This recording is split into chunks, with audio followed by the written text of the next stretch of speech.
friends with Jimi Hendrix at this time, or? I got to be friends with Jimi Hendrix after I started promoting records. I knew Jimmy through King Curtis when he was playing with King Curtis, and I knew King Curtis real well. I said, and Jimmy was playing in his band. We had a party up at Harlem at Atlantic had a party for Percy Sledge when a man loved a woman had gone gold. They had a party in Harlem at this place called Small Paradise. And Jimmy was wearing a tuxedo and playing in a band with all these black cats and everybody's playing the blues with King Curtis. And most black people saying like, why? Because he was still a freak then. He was playing the guitar with his teeth and playing behind it whenever King Curtis gave him a solo. So everybody was saying, man, why ask King Curtis, what the fuck you got this freak playing in a band for? He said, because the motherfucker can play, that's why he's in it. And Jimmy was just about music, man. That's all he was about, just about playing. He signed a contract with you if you tell him you're going to put a record out. He didn't give a fuck. But that was just, and I met him then, and he was playing downtown, a year later, maybe a year later, playing downtown at the Cafe War, and I used to go in and see him because I knew him from King Curtis. But I wasn't no real close friend of him at the time, but I know him and he knew me, from being King Curtis' buddy. And then when I started promoting records, I would see him at gigs, I took Jimmy Page and all the guys from Led Zeppelin went down to the scene one night, and Jimmy, hold on, stop it for a second. Yeah. Come in just so I was here, so I just have to go. Sure. Mm-hmm. Well, that's cool. So I guess you were telling me about with Jimmy, you went. So the thing was, Jimmy was. You kind of hung out with him. Yeah, I hung out with him. I got to know him from being around King Curtis. And then when he got to be famous, it just so happened I was on the road a lot with other bands, and sometimes you do a gig where he might be opening for, and you might be opening for that band.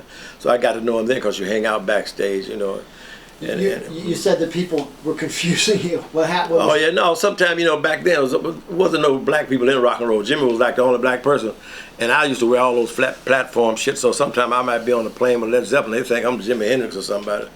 People say, look, I'm not Jimi Hendrix. Well, what are you on the band? And I said, well, Josh, you don't want my autograph. But when you travel with like Zeppelin, they figure it might be him. I said, fuck it, didn't make a difference for me. And then no girls come over and say nothing. They didn't? They didn't think I was him. They did. But that was fun. So maybe start at the first artist that Atlantic sent you out with. Who did you first go out with? I think Brian Auger and Julie Driscoll. They had a Season of the Witch was a song. We went to Philadelphia. I went on the road. It was the first act I went on the road with. And I know Brian until today. He's still recording, he's still touring. He got his son, got a group. Brian Auger? Brian Auger, yeah. And Julie Driscoll had a Season of the Witch, that was the name of the band. And Brian Auger and Trinity, and I think featuring Julie Driscoll. And so that was the first artist? That was the first artist that I went on the road with. And then what happened, how long would you stay on the road with an artist? Until I get tired. Maybe might be 2 days, might be a week, based on how I felt. I still had a wife and kids, I tried to get home for the weekend, like, hey, I tried to, but a lot of times as it got progressively more, when I first started, it was like programmed like that. But I made my own schedule, more or less. I would talk. Well, tell us about how you got to start working with Led Zeppelin.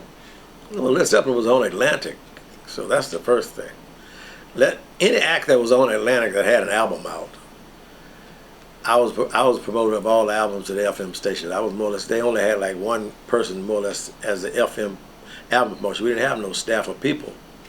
So I was like the guy to make sure I serviced all the stations with the albums. Like at Led Zeppelin, when that album first came out, I was the guy to take acetate before it was released. They're test pressing. I would take it around the radio station for people to play it, And, when did that come through? I mean, I don't know, 69. You would know better than I. Yeah, but I guess the album, the acetate. You got the acetate. Yeah, right before the record was released. Whenever you found out from Atlantic when it was released. I'll tell you right now. It was in '69. I know sometime. Right. It was January '69. '69. Okay, then. It was January 12th, 1969. Okay, well, maybe about 2 weeks before that, I got the test pressing, and I took it to the first station, NEW in New York, Allison Steele and all of them, and I didn't tell them it was Led Zeppelin because Led Zeppelin didn't mean shit. I'll tell them it was like, what was that band that Jimmy Page played with before Led Zeppelin? The Yardbirds. Yardbirds. I said it's a new Yardbirds record. So whatever, to get the record played, shit, that was what it was all about. And they said, oh yeah, this new Yard, yeah, whatever. And they played it, the band was named Led Zeppelin.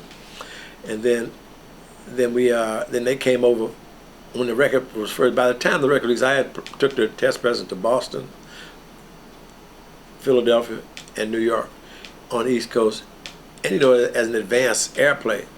And the distributors were reordering.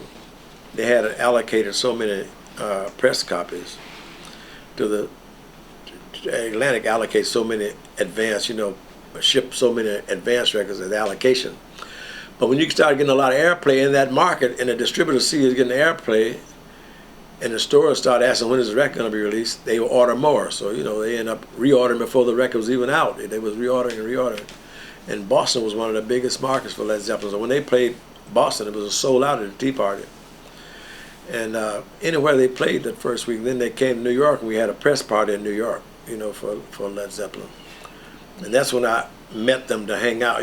That's when I first met them when they came to New York to play. I think they played Fillmore East. They were the opening act for Buffalo Springfield. I think Vanilla Fudge they were touring with in that first. Was this you mean for there was a showcase, or was it an actual public concert? Do you remember? It was a concert at Fillmore East, and I think they were opening for Iron Butterfly, either Jeff Beck, one of the two. I don't know. I can't remember back. You have to look that shit up. I don't know. It's too far to remember back, but I know he had that to squeeze my lemon till the juice run down my leg, and all the chicks went crazy about it. Squeeze my lemon, till the juices run down my leg. And the chicks was crazy about Robert on that trip. He had them tight jeans on and everything. And that's when I really saw them perform for the first time. And I love that blues stuff because, the Killing Floor, that's all blues. That's like, What's that? I guess they're banging next door. No, it's upstairs. Oh, it's upstairs. No, okay. It's an idiot up there. What? Oh, yeah. Idiot, some students. They got students in this building, They all work at the culinary school, Johnson and Wales. They be up there chopping up meat and stuff. I don't know. Well, hopefully that'll be. You won't hear it too well, Yeah. But look, man, it's normal in this place. I wouldn't be in no quiet place anyway. But that's how I first met Zeppelin. So then, after that, I ended up taking them. After that, we went to. I took the band. I went with them to the scene, and we walked into the scene. Jimmy Hendrix was playing, with Janis Joplin was singing, right? This was Steve Paul's scene? Yeah, Steve Paul's scene. I was up on 6th Avenue somewhere. I don't know where, 50-something Street. I can't remember. It was in the basement. I remember that. And Johnny Winter was there, but Jimmy was playing a solo, and Janis Joplin was singing when we walked in the door. And Jimmy Page was always mesmerized by Jimi Hendrix. He loved Jimmy, man. He just idolized him and everything. And he even mixed all of his records at Ladyland because he wanted that sound. But anyway, we walked in there and we sit down and Janis Joplin was singing and carrying on. And Jimmy Page is the quietest guy when he's not on stage. He's quiet. Bonzo and Robert talk a lot of trash, but Jimmy and Jonesy are the quietest cats in the band. So anyway, afterward, we looking for Jimmy. Jimmy is gone with Janis Joplin somewhere. Gone to the hotel, I don't know what happened. But he left that night with Janis Joplin, That was a classic. That's all I remember about that. But the thing is, so you heard the record. Actually, you took it. Your assignment was to go out on the road, to go do the advance work. Yeah, right. Because I guess they were coming. They started touring, and you were out promoting the record. Where did you actually start to meet up with them on the road? I don't know, man. I can't remember where, but I would. They play some cities. I might go to Boston. I went to Boston to see them in Boston. Yeah, I went to Boston. I saw them in Boston, and I might have gone to Philadelphia. Just certain cities. I didn't go to every gig, I mean, I wouldn't go to the horse show every gig, but I went to some of them. But I can only remember the ones that I know was big cities on that first tour, because that was when they first got. I didn't know them that well, but I got to know them on the first tour.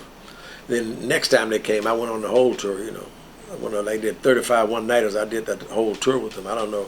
35 one-nighters, I remember that tour because that was like, they had their own plane and stuff. That was The first tour we rode on commercial planes. I rode on a commercial plane with them. in 19. You mean in January 69. '69? I don't know if it was January, man. Okay. You got the dates down. Yeah. I didn't get on every date. I had a family I would go back home to. They would still be working.